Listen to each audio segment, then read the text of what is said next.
nous sommes à Angoulême, et notamment pour parler de ton album Une Sœur, Ouais. qui est une sélection officielle. En même temps, nous, on a un magazine de cinéma, donc on s'intéresse à toute l'image. Ça m'arrange, Voilà, et ça puis, m'arrange. On a envie de parler un peu cinéma. Bien sûr. Mais déjà, la première chose que je voulais te poser comme question, alors j'ai vu cette conférence que tu as donnée Au forum, c'était ouais. très intéressant, et du coup c'est vrai que ça m'a aussi donné l'envie de prolonger un peu. Peut-être revenir justement sur cette sélection que tu as faite de manière un peu synthétique, parce que c'est vrai qu'il y avait 5 films, je crois qu'il y avait pas mal de films de Walt Disney, Ouais. et en même temps des choses complètement différentes, Bah, des films de Haneke, très... Oui, en fait c'est assez drôle parce que quand on vous pose la question il faut choisir 10 films qui vous ont marqué, bon, et la contrainte c'est qu'il y avait la moitié qui devait être de l'animation et la moitié du live, on se retrouve avec, comment dire, en fait il y en a 20, 50 et tout, mais après en fait vraiment des films qui nous ont vraiment marqué à un point de vue où c'est pas forcément les films les plus dingues cinématographiquement que vous ayez vus, avec une analyse les plus profonde, mais ceux qui vous ont vraiment pris aux tripes. Donc tout de suite, j'ai repensé à Bad Lieutenant, à la pianiste de Haneke, ou des choses comme ça. Et puis surtout, en fait, je me suis rendu compte très vite que dans l'animation, même si j'aime beaucoup Miyazaki, j'aime beaucoup l'animation japonaise et tout ça, en fait non, ça reste, la plupart du temps, ça reste vraiment Disney. Vraiment, si j'avais été, je pense, honnête avec moi-même, bon, j'aurais mis quand même Porco Rosso de Miyazaki, mais le reste, j'aurais mis Dumbo, Bambi, Pinocchio et je sais pas, et puis Blanche-Neige, quoi. Enfin voilà, donc vraiment les tout premiers, ceux où Disney à chaque fois qu'il entame, parce qu'il commence avec Blanche-Neige, mais à chaque fois qu'il entame un dessin animé, il y a une telle pression, il y a un tel défrichage que il peut pas juste prendre certains aspects de scénario ou graphique à la légère, quoi. Il est là pour montrer quelque chose de nouveau aux gens, de les convaincre de venir voir, et c'est absolument merveilleux, quoi. Le chef-d'œuvre pour moi reste en Bambi. Juste graphiquement, quand on le revoit aujourd'hui, c'est incroyable. J'ai l'impression d'une certaine manière les Disney des 90 pour toute une génération ont vraiment complètement zappé et complètement même défiguré un peu la puissance artistique qu'avait Disney à l'époque, quoi. Ou même que ce soit avec les parcs d'attractions et autre chose, quoi. Et c'est un petit peu dommage. On se rend pas compte un peu de la modernité et de la prise de risque et de l'intelligence que sont ces premiers films. Au niveau alors pareil, je crois que dans cette récemment, en fait, tu parlais aussi de cinéma en disant que finalement, toi, quand tu fais tes œuvres personnelles, donc seul, tu rigolais en disant finalement, je fais un peu des bandes dessinées comme les gars de la Nouvelle Vague faisaient des films. Ah oui, ouais. Je voulais que tu reviennes là-dessus parce que. Oui, non, mais en fait, c'est drôle parce que moi, donc j'ai fait une école d'animation, Les Gobelins.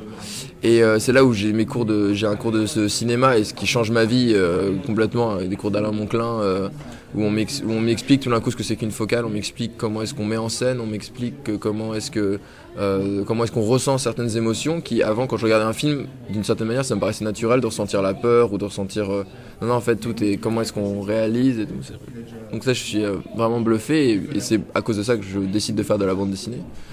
Parce que vu que je savais à peu près dessiner, je me suis dit au moins je pourrais raconter mes histoires tout seul et commencer. Donc il y avait vraiment cette idée de avant je disais un peu mon cinéma du pauvre, mais c'est pour ça que j'ai une approche dans la bande dessinée qui passait d'abord par qui ressemble beaucoup à des storyboards, qui ressemble beaucoup, ça peut être entre guillemets, ça peut faire croire à certains producteurs que c'est facile et que ça pourrait juste être adaptable au cinéma, ce qui est en fait plus compliqué. La bande dessinée et le cinéma, c'est quand même c'est un vrai faux ami, je pense, quoi, parce que ce qu'on va mettre en évidence en bande dessinée, à faire passer au cinéma, c'est très très compliqué à faire, et parfois ce qui marche, je pense que la plupart des choses qui marchent vraiment en BD, au cinéma ne marchent pas du tout. Et puis après, il faut avoir aussi une science, une maîtrise de son art, bref. Et donc, quand je disais c'était un petit peu la nouvelle vague, c'était ce côté où je faisais des BD, et je fais toujours des BD assez rapidement, avec des sujets et une manière de mettre en scène qui peut sembler assez légère, ou parfois un peu décontenancé, d'une mise en scène qui peut être un petit peu classique. Mais après, comme dans la nouvelle vague, il n'y a pas eu que du bon, évidemment. Il y a un certain moment, oui, il m'a fallu j'ai eu sur des albums, quand je revois avec un petit peu de recul, il y a des moments où j'ai des redites, des répétitions, certaines choses que j'ai pas assez pris au sérieux, et j'y vois aujourd'hui quelques défauts. Mais en tout cas, je pense que j'ai toujours eu une énergie pour les faire qui a continué. Je pense un peu comme les gens de la nouvelle vague, il y a une émulation, et t'as envie d'en faire, juste de prendre la caméra, de filmer, juste t'as ton histoire et tu vas direct, quoi.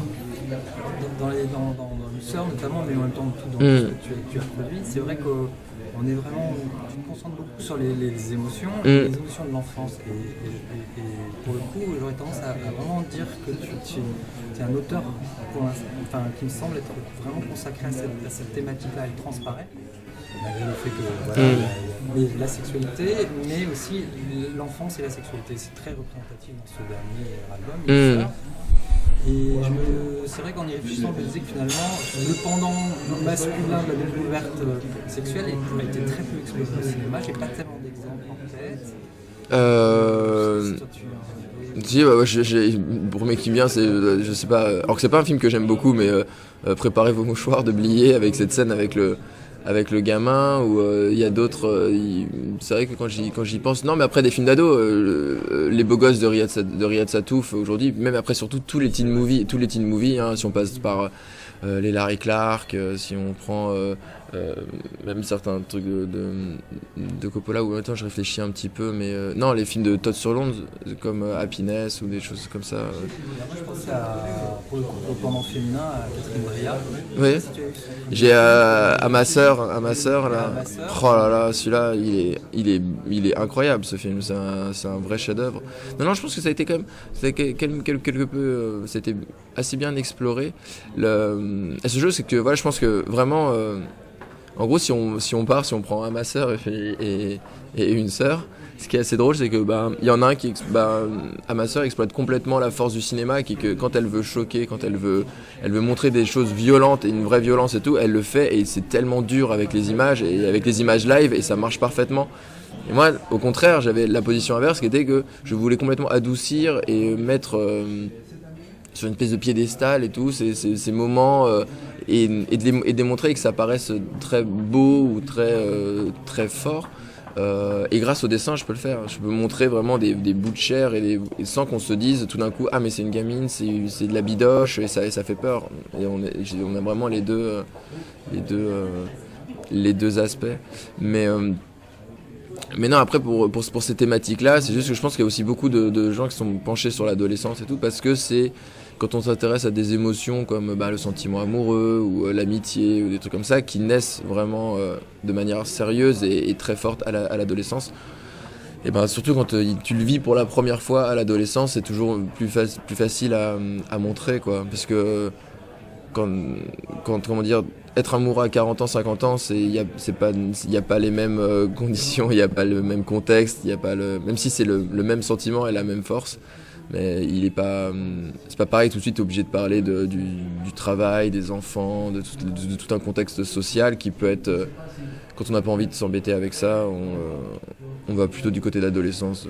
Moi, le problème, c'est jamais trop quelque chose que j'ai envie de mettre en exergue dans mes bandes dessinées. Ouais. Qu'est-ce que tu veux pas Non, j'ai pas envie de montrer ça m'intéresse pas de montrer les problèmes des gens, ça m'intéresse pas pour le moment d'avoir un rapport assez social ou même parfois politique dans certaines œuvres. Je pense qu'au contraire, ça parasite beaucoup plus mon propos.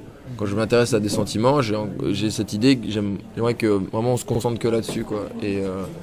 Mais peut-être que je pense aussi ça arrivera aussi.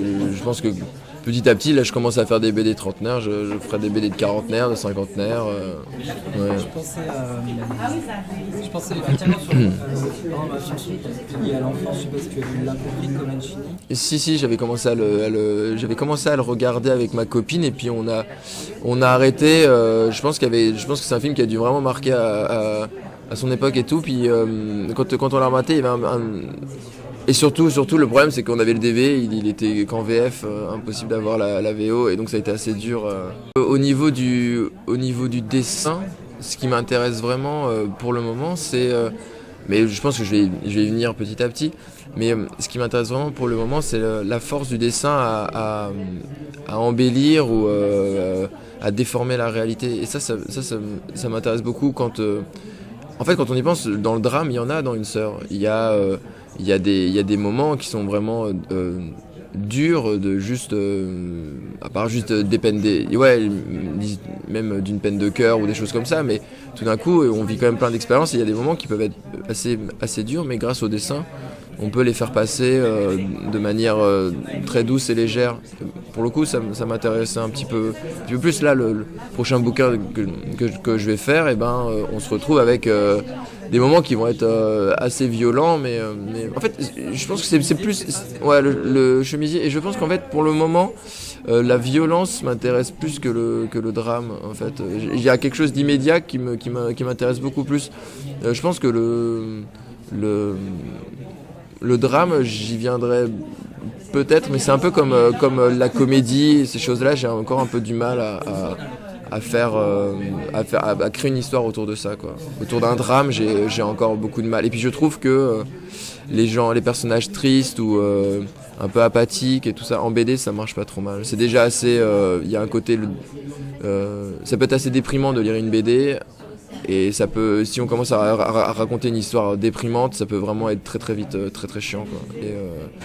Alors, Une sœur est dédiée à ton frère, ouais. À mon frère, et je suis assez attentif, écoutant encore plus à la deuxième lecture, à mon personnage du petit frère. Ouais, le Titi. Ouais, pour le coup, je trouve que tu es particulièrement doué pour croquer des situations, des petites choses, des mouvements, des mimiques, qui tiennent vraiment beaucoup à l'enfance. Et comment ça se passe pour le coup? Ça se passe sur le fait de souvenir personnel? En fait, mon frère était pas forcément comme ça. Il n'était pas aussi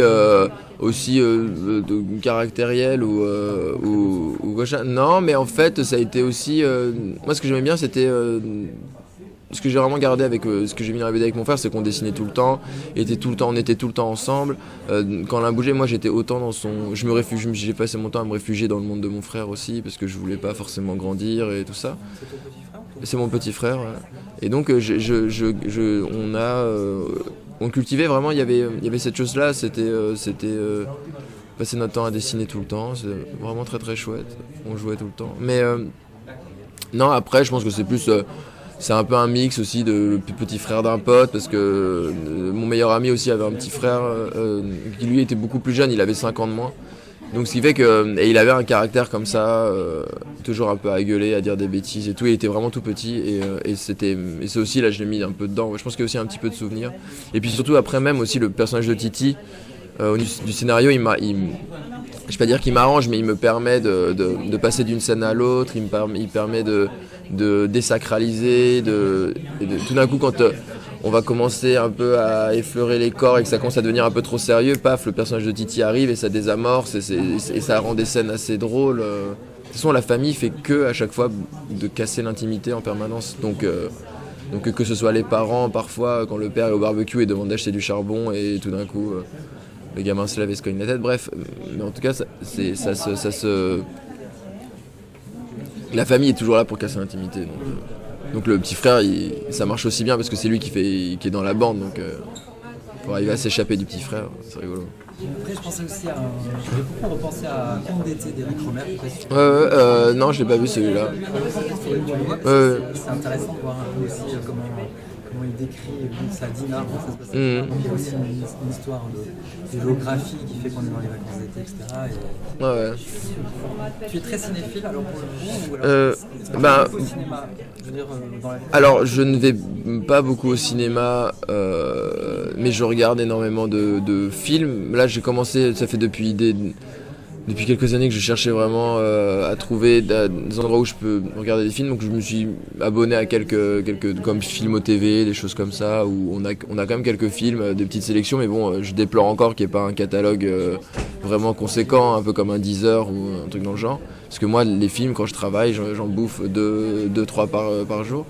Non, je regarde beaucoup de conférences qui me font regarder beaucoup de films. Pas mal de critiques, Jean-Baptiste Auré, des gens comme ça. Je regarde toutes les confs du Forum des Images ou de Ciné 70s ou plein de choses comme ça où en fait quand on commence à te parler d'un auteur, on t'en parle d'un autre et tout. Je regarde aussi beaucoup de films que j'ai vus quand j'étais petit et que j'avais pas forcément compris parce que mes parents étaient quand même assez cinéphiles. On regardait du Altman, on regardait de plein de choses et tout quand on était du Cassavetes et tout ça. Mais donc je regarde, je revois volontiers tous ces films. Et sinon non, encore toujours la même chose. Quand je peux pas regarder le film, il est toujours en streaming et j'arrive à retrouver. Mais je crois que pour l'instant là, je redescends. J'ai encore du mal à voir des films post 80 quoi. J'en vois encore quelques-uns, mais bon, Il n'y a pas un auteur en particulier qui te plaît plus qu'un autre? Ah si, moi j'aime beaucoup Sauter, que je trouve... Les choses de la vie, c'est pas forcément mon préféré. Vincent François, j'aime beaucoup. Même les plus récents, entre guillemets, mais les Nelly Monsieur Arnaud. Même j'aime aussi Garçon avec Yves Montand. J'aime... Ouais, j'aime beaucoup le cinéma français. Et je trouve qu'il est assez merveilleux, qu'on a eu de très très belles choses. Et puis aussi, j'aime beaucoup aussi le cinéma américain. Mais je pense que celui que je préfère, c'est le cinéma français. Même... espèce de Piala, je sais pas tous, de Tavernier que j'adore, voilà. Et donc c'est S627 et tout, mais c'est assez. Et le très belle chose, et ce que j'aime avec le cinéma français, c'est que vu que c'est ma langue, je peux vraiment y comprendre toutes les finesses et toutes les subtilités. Ou vu que je ne parle pas anglais, le cinéma américain, c'est pas. Parfois j'ai l'impression de peut-être passer à côté de certaines choses, c'est pas forcément ma culture et tout. Donc voilà, c'est assez drôle parce que quand j'y repense, bon à part le Lieutenant ou des films comme ça assez forts et puissants, ou même après quelques classiques, hein, j'ai cité Altman, mais j'ai rematé il y a pas longtemps McCabe, Mrs. Miller, qui est absolument incroyable, mais voilà, je sens que c'est quand même un cinéma un peu étranger et il faut que je rentre dedans et tout, mais bon, un chef-d'œuvre incroyable. Mais donc voilà, bon, pour l'instant ça reste un petit peu italien, français et américain, et puis petit à petit avec le cinéma un peu plus moderne, j'ouvre un petit peu dans d'autres horizons. Italien, en fait, c'est le cinéma. Oui, mais le cinéma italien, mais ça reste un peu. Ouais, un peu dur, ouais. Mais bon, là, il faut que je commence à me taper un peu les giallo, les trucs comme ça et tout, mais j'ai pas encore vu, mais en fait, le truc, c'est que le cinéma italien, je le vois un petit peu moins parce que quand on travaille, il est plus dur à regarder, c'est plus compliqué, ou même les Antonioni et tout, si on regarde pas, si on n'est pas attentif, c'est dur. Non, le cinéma italien, je pense à des trucs beaucoup plus légers, du Scola, des choses comme ça, qui sont vraiment assez agréables. Non, mais ça reste quand même vraiment que français. Et aussi, je fonctionne aussi beaucoup avec les acteurs. Quand j'ai un acteur que j'aime, je vais regarder toute sa filmo. Je me passionne, pour ça. Non, mais à part les Depardieu, Depardieu, Piccoli, toute cette clique. Non, il y en a qui sont que je. Il n'y a pas longtemps, je sais pas pourquoi, j'ai eu alors que elle a pas vraiment. J'ai eu un peu mal, mais non, mais je me suis fait beaucoup de Sophie Marceau, alors qu'elle a pas forcément une très très grande filmo, à part les Pinotto et pas les Pinotto qui sont quand même vraiment super, et c'est Zuzowski, comment il s'appelle En fait, la plupart du temps, en gros, je défriche quand je travaille, et puis quand il y a des films que j'aime bien, après je vais les re-regarder juste après chez moi, pour bien tout prendre. Et s'inspirer et puis peut-être aussi piocher un peu. Oui, ça. Parce que de toute manière, à l'inverse. Oui, non, mais c'est évident qu'il y a des choses. Je suis vraiment beaucoup influencé par le cinéma. Mais c'est plus en termes, je pense que c'est vraiment plus en termes d'écriture. En termes d'écriture et de mise en scène. Après, en termes d'univers et tout, oui, pourquoi pas, mais je vais pas aller repiocher des univers de cinéma qui m'ont vraiment plu. Je vais pas faire un film tout d'un coup des années 50-60, enfin un truc des années 50-60 parce que je vais piocher un petit peu et puis parce que dans l'écriture cinématographique, ils se sont posés un peu les mêmes problèmes que dans la BD et ils ont essayé de trouver des solutions. Et dans la BD, on a aussi d'autres solutions. Mais ouais. Est-ce que tu as été approché par des... Je ne sais pas du tout s'il y a eu des adaptations de tes ouvrages. Il y a eu une adaptation de Paulina par Prêche Locage. Qui a été fait, qui est un bon film. Hein, il est bien, sauf que je pense que non, j'ai pas trop participé. Et même après, quand on m'a proposé de faire enfin même je voulais réaliser un film, écrire un film et tout. Oui, je me suis dit parce qu'en fait j'avais une histoire et que je pouvais pas faire en BD. Et je me suis dit qu'en film je pourrais la faire. Et puis au bout de... Parce que ça parlait de dessin. Donc en fait la BD est mal placée pour parler de dessin, donc compliqué quoi. Parce que je voulais voir des gens qui dessinaient, et donc c'est compliqué à faire en BD. Et en fait non, ça marchait pas, et même dans l'écriture j'y arrive pas, les mots j'y arrive pas, c'est autre chose, je sais pas faire de scénario, j'écris pas de scénario quand je fais de la bande dessinée, je fais de la bande dessinée, donc j'ai pas de scénario écrit quoi. En gros, je réfléchis à mon histoire, j'ai mon histoire en tête et après je prends mes planches et puis je découpe case par case et tout. Donc non, ça c'était non, j'ai pas de truc comme ça. Donc les mots je sais pas faire, écrire un scénario je sais pas faire et il m'a fallu 1 an pour vraiment comprendre et définitivement que oui, je ne ferai jamais de cinéma de ma vie même si je l'aime beaucoup et qu'en fait la BD est un médium incroyable et avec ça je vais jamais être triste et que ça va être génial mais voilà, mais je pense que si on prend un peu de recul, quand on a envie de raconter une histoire en images, la Rolls-Royce, c'est le cinéma, quoi. C'est là. Mais parce que il y a le son, il y a l'immédiateté, il y a le fait de quelque chose. Il y a plein de choses qu'on peut envier au cinéma, il y a plein de choses que le cinéma nous envie, mais le fait de prendre en otage les lecteurs ou les spectateurs, ben le cinéma peut le faire. Une bande dessinée ne peut pas le faire, ne peut pas prendre ou alors c'est très difficile parce que la personne, vu ça lui demande un effort, elle ferme le livre et elle le pose. Dans le cinéma, on est dans son siège, on a les yeux ouverts, on peut sortir, mais ça demande un vrai effort, tu vois. Alors que en fait, t'as pas besoin d'effort pour regarder le cinéma. Alors que dans la BD, t'as besoin d'un effort. Et en fait, juste ce truc-là, c'est dans le cinéma, tu peux montrer quelque chose de choquant et tout, la personne aura les yeux... une bande dessinée, il y a plein de choses, choquer, faire peur et tout, c'est très très compliqué. Il y a une immédiateté dans les émotions qui est plus difficile. Par contre, dans la bande dessinée, on peut montrer des choses qui sont impensables au cinéma, on peut montrer des choses... là, même je parle de sexualité avec des gamins de 13 ans et tout, au cinéma c'est même pas possible. Ou alors... le film, ça peut devenir très glauque, mais avec un ton pareil, non, c'est la BD qui rend ça.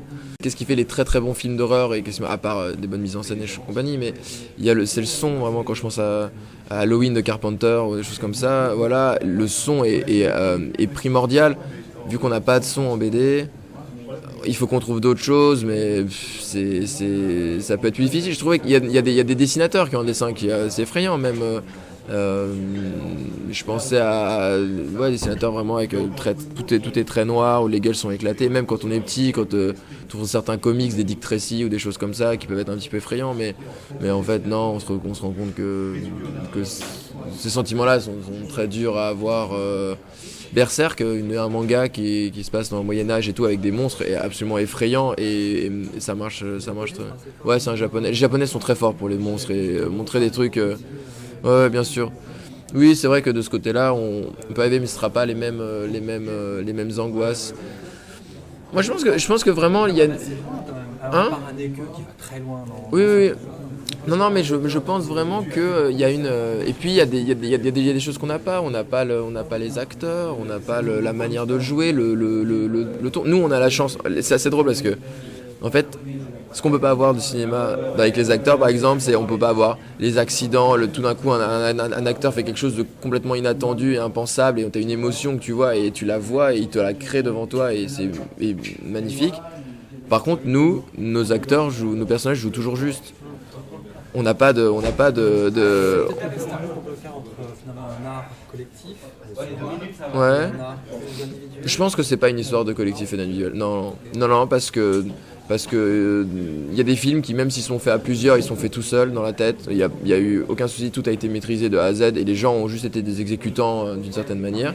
Et il y a des BD qui ont été faits d'une manière. Moi, pour avoir fait des BD collectives, on était vraiment à trois, c'est trois cerveaux et puis ça le donne. Donc en fait, il n'y a pas vraiment ce souci-là. C'est vraiment chacun a ses armes. Et c'est juste de savoir comment est-ce que tu maîtrises ces armes-là, quoi. Est-ce que tu dirais par rapport à ton dessin que justement, quand tu dessines aussi, parfois le dessin laisse place à l'imagination parce qu'il n'est pas forcément fini? Oui, Enfin, moi oui, j'ai pour un... être- Oui, non, ça, j'ai un dessin assez croquis et léger et je pense que ça il fonctionne. Et à chaque fois, je pousse mon dessin par rapport à l'histoire que je vais raconter. Si j'avais raconté, je sais pas, quelque chose qui se passe à l'époque de la Révolution avec un drame plus important et tout, j'aurais peut-être pas ce dessin-là un peu foutraque. Là, c'est une carte postale, c'est la Bretagne. En plus, on a l'habitude de voir. Je voulais quelque chose de très cliché, de très léger, qui fait que quand je vais montrer quelque chose sur lequel on s'attend pas, et ben que ce soit à la fois choquant, mais qu'en fait ce soit pas déplaisant au niveau du dessin, quoi. C'est qu'on n'est pas de la bidoche, on n'est pas quoi, tous ces trucs-là. Donc en fait, il fallait que j'ai un dessin qui soit vraiment le plus confortable et agréable possible pour le lecteur. Si j'avais un dessin un peu plus soutenu, ça aurait été plus compliqué, vraiment, j'aurais pas pu raconter tout ça. Toi, ça laisse plus de place à l'imaginaire du lecteur. Oui. Ben oui, d'une certaine manière, mais pas forcément pour une sœur. C'était pas forcément. Ouais, non, j'ai pas besoin que le lecteur se fasse vraiment une imagination. Par contre, non, ce qui est intéressant, c'est que, par exemple, vu qu'on voit le visage d'Hélène, et Hélène, j'essaie de la faire toujours assez belle et assez vraie parce qu'on la voit à travers les yeux d'Antoine, et c'est des choses qui sont importantes et grâce au dessin, on peut dessiner un même personnage la manière la plus laide possible et la manière où c'est la plus belle possible. Donc le cinéma, c'est plus dur, ça. Même avec du maquillage et tout, compliqué.